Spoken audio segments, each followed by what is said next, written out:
L-aħħar żviluppi ġeopolitiċi, l-edukazzjoni u t-tibdil fil-klima iddominaw id-diskors tal-President fjum ir-Repubblika ġewwa l-Palazz tal-Gran Mastru fil-Belt Valletta. Diskors li jimmarka l-aħħar wieħed tal-President Vella e kif il-presidenza tiegħu se tkun qed tintemm f'April tas-sena 2024. Fid-diskors tiegħu il-President fakkar f'diversi avvenimenti sbieħ li ġraw matul il-5 snin ta' presidenza tiegħu fosthom meta Papa Franġisku żar lil pajjiżna.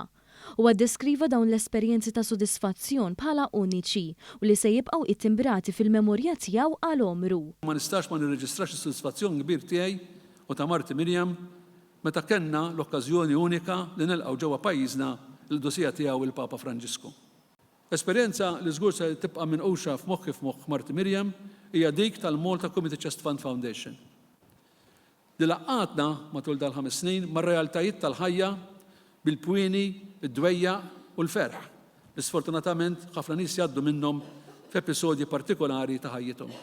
Il-President George Vella mmarka wkoll l-iżviluppi politiċi u anke ta' natura oħra fosthom il-pandemija tal-COVID-19. Tenna li dan il-perjodu kien eżempju ċar li minkejja l-isfidi kbar li kellu jaffaċċja pajjiżna, flimkien irnexxilna noħorġu minn dan kollu b'ħidma konġunta u mingħajr tkaxkir tas-saqajn fl-aħjar interess ta' pajjiżna. Il-President kellem ukoll dwar ir-realtà kera li għaddejja bħalissa fil-Mediterran. Tenna li madwarna hawn ċirkostanzi li jekk jaskalaw jaf ikollhom effett mhux biss fuq il-paċi u s-sigurtà fir-reġjun tagħna, imma saħansitra fuq livell globali. B'hekk sostna li Malta għandha storja twila ta' involviment u din il-vokazzjoni għandha tibqa' fost l-anijiet ewlenin tal-politika barranija tagħna. Dal-istatus ta' neutralità ma fixkilniex biex pajjiżna ħadem kif ħadem u ta' kontribut mhux żgħir fiż-żewġ ċirkostanzi inkwetanti ħafna li esperjenzajna u għadha għaddejjem minnhom. L-invażjoni għall-ebda raġun tal-Ukranja mir-Russja u l-ġlied li għaddej bejn Iżrael u Ħamas. Fejn kien hemm bżonn nikkundannaw, ikkundannajna. Fejn kien hemm bżonn niddefendu, iddefendejna. U fejn kien hemm bżonn nimponu sanzjonijiet, imponejna wkoll. Il-President fakkar ukoll kif Malta se tieħu f'idejha l-Presidenza tal-Organizzazzjoni għas-Sigurtà u l-Kooperazzjoni fl-Ewropa, l-OSCE, għas-sena 2024. Sinjuri, m'għandix bżonn iktar provi minn hekk biex tippruvaw kemm in-newtralità ta' pajjiżna mhijiex ta' xkiel.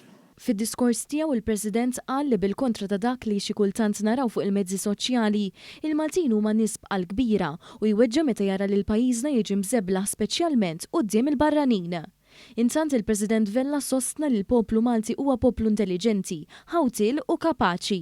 Għalhekk hawnhekk il-President ħeġġeġ favur l-edukazzjoni tal-użu tajjeb tal-midja u li narfu nażlu minn dak li hu vera jew le. Aħna poplu intelligenti. Aħna poplu ħawtil u kapaċi. Fejn nazzu rasna naslu. L-edukazzjoni hija l-aqwa investiment li qed nistgħu nagħmlu fil-ġenerazzjoni li tilgħin. Dr. Vella rimarka li l-akbar sfida ta' bħalissa hija tibdil fil-klima u rridu nerfgħu ir-responsabilità minkejja ċokon ta' pajjiżna u nippruvaw indawru r-rotta. Huwa fakar ukoll fi dritt tal-vot ta' 16-il sena u qal li dan huwa l-mod ta' kif nistgħu nibdew nagħmlu x'inhi u xi tfisser il-politika. Politika bħala arti, malma bħala suġġett normali biex fl-aħħar mill-aħħar iż-żgħażagħ jgħinu biex itejbu l-kwalità tal-ħajja tan-nies. Il-President qal ukoll li l-barranin li jiġu f'pajjiżna huma integrali għall-iżvilupp tal-ekonomija.